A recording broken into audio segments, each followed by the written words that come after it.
So you're thinking about taking a road trip. Not just a road trip, but a solo road trip. Okay, yay you. That's super exciting and very impressive. But now you're thinking about navigating all of it and it's starting to scare you. Kind of scare you as bad as the monkeys in the Wizard of Oz when you were a kid. If you're of a certain age, that totally resonates with you, and you will probably have nightmares tonight, and I'm sorry. I mean, you love the idea of wandering with purpose, but then you're afraid of stumbling aimlessly, and you're just not sure you can do this by yourself after all. Okay, hold up, because there's something deep within you that is still pulling you towards hitting the road and seeking wonder and freedom.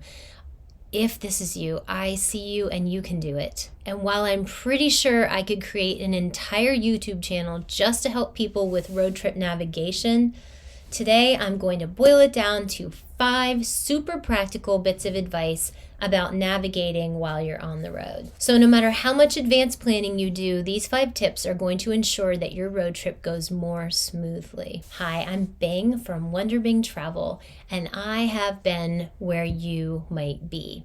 A new stage of life, not sure where I'm going or what comes next. I was in a spot where I needed navigation help in every phase of my life. For reasons still unknown to me, I took a solo road trip to try to sort it all out, and it changed my life. I was in a very stuck place where I had a life that I was very familiar and comfortable for me, and I knew what was expected of me, and I understood my identity. And then I didn't, because things changed drastically. And I think that happens to many women in the middle of their life, and we're just not quite sure what to do next. So I found that a road trip, taking one by myself, gave me time and space to breathe and think and look out instead of in. And I came home feeling more confident and ready to take the next step in whatever my journey might be. I am here to help you do that very thing and equip you and inspire you to do that thing. I ended up writing a book about this very topic. It's called There's Wonder Around the Bend. It is an inspiring guide for solo road tripping. It's really designed for women to help them seek joy and freedom and confidence as they move out and try something new at this stage of their lives. And in fact, today I'd love to share a free chapter of it with you.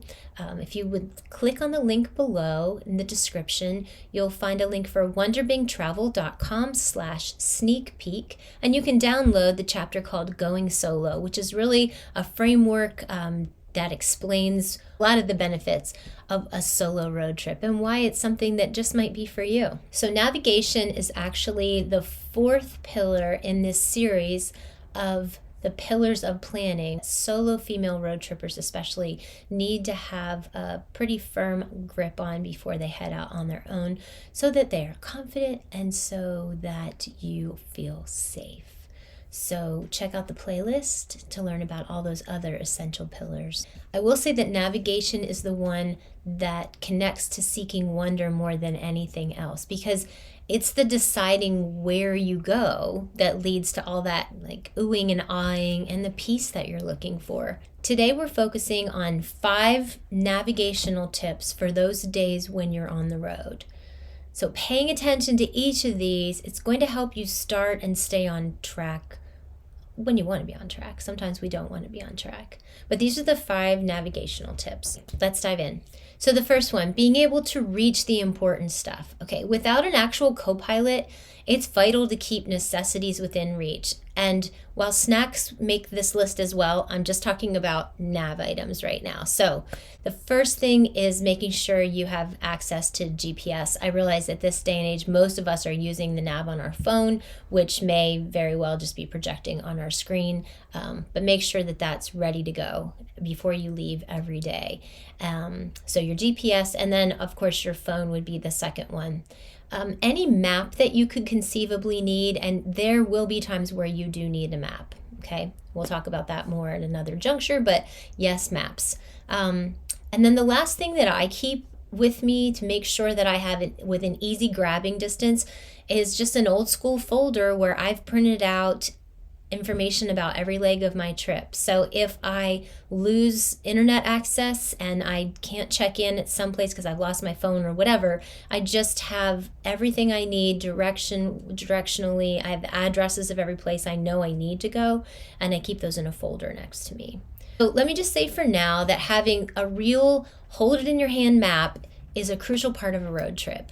Your GPS is going to fail you at some point, whether you're off the grid or you lose your charger or you lose your phone or the roads are just lying to you. You need to know the big and the small picture, and your GPS, it just can't do all that effectively. Okay, number 2, think a day ahead. What I mean by that is devote a little time each evening or early morning before you set out on the road to sketch out the day in front of you. And I realize that you probably did this long before you left home, what you would kind of do every day, but things change and the lay of the land may not be what you thought it was going to be, whatever. You just need to think that day through when you get much closer to it. So the night before or that early morning. Plus, a poor night of sleep or bad weather could impact that original plan. And maybe it's that the reality of the time and the distance is different than expected. And you just may need to be open to a change, and that's okay. There are innumerable reasons for making adjustments. And ultimately, you will find that it really takes being in the middle of your trip to understand how each day flows. So look at the map to see what's between you and your next night of sleep. So usually you probably know about where you want to end up, or very specifically where you want to end up that night. And then just invest a little time researching to see what interests you. If you don't already have a specific plan for the day, look at it and figure it out the day before. It often takes me being en route to get the lay of the land, and then I start to feel more comfortable and I have a clearer picture of what fits into the day ahead. Number 3, pay attention to signs. I know your GPS is going to tell you what to do. Well, no. At least if you rely on that, you're going to miss so much. So when you're off the beaten path, you're going to encounter signs. And I'm not talking about like directional signs necessarily, but just things that will tell you about interesting landmarks, things that a GPS will never reveal. Sometimes they're just even handmade signs when you're going through some little town that say lemonade stand or whatever, or fresh blueberries for sale. So whatever it is, just pay attention. Maybe it's just pay attention, right? Look at what's around you. I've stumbled upon plenty of unexpected wonder by simply reading what's in front of me and then turning on a whim. So you will too. Okay, the next one is to take brain and body breaks. So even with the best of intentions, I get unexpectedly tired and overwhelmed, especially if I'm taking a very long trip that may be like 3 or 4 weeks long. And I've spent a lot of time in advance planning it all out, but then I get to a point where I'm done. I just need a break. Having some strategies to deal with that really makes all the difference. And I've learned this the hard way too. If I can find a park where I can take a walk or rest for a bit, or maybe for you, it might be a coffee shop to refuel, or on a longer trip, you might need to just say, you know what, I'm going to spend an extra night here and catch up on sleep and truly relax. Or you really love someplace you are and you want to spend more time there. Whatever it is, just stay in tune with your body and your mind and take breaks when you need them, even if that wasn't in your plan for the day. And I think when we feel that need to like rush on to the next thing, we're defeating the whole purpose of what we're doing. This is not that kind of trip, right? You're supposed to be relaxing and taking your time and opening your eyes and your mind to the wonder around you, not speeding by it. So don't get caught up in trying to keep to your schedule. It's going to wear you out, right? Freedom and wonder are the ultimate goals. And if you're being a slave to your schedule, it's just totally counterproductive to that. Last one, don't trade in your brain for a GPS. All right, don't get me wrong, I could not do what I do without a GPS system. I don't know, if I go back 30 years and try to do everything that I'm doing, I could still take a long road trip by myself, but there would be so much that would be missing out of it because of not having a GPS. So yay GPS. It provides so much peace of mind, quick answers, easy guidance, all that stuff, right? But a GPS is not my brain. It's also not my heart. If I let my GPS run the show, I'm missing out on a lot. So sometimes it's better to just meander down that road until I don't want to anymore.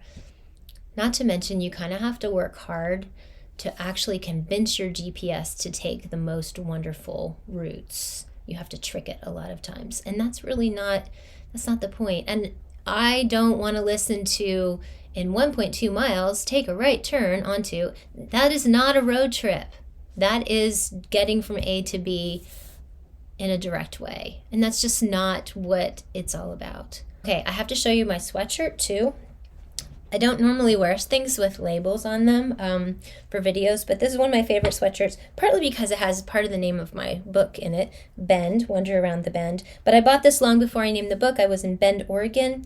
Bend, Oregon is a fantastic place for outdoorsy people. This was part of a very long road trip that I took for a month and ended up in Bend, Oregon for a couple days. And it was one of those places I'd never even heard of it before I took this trip.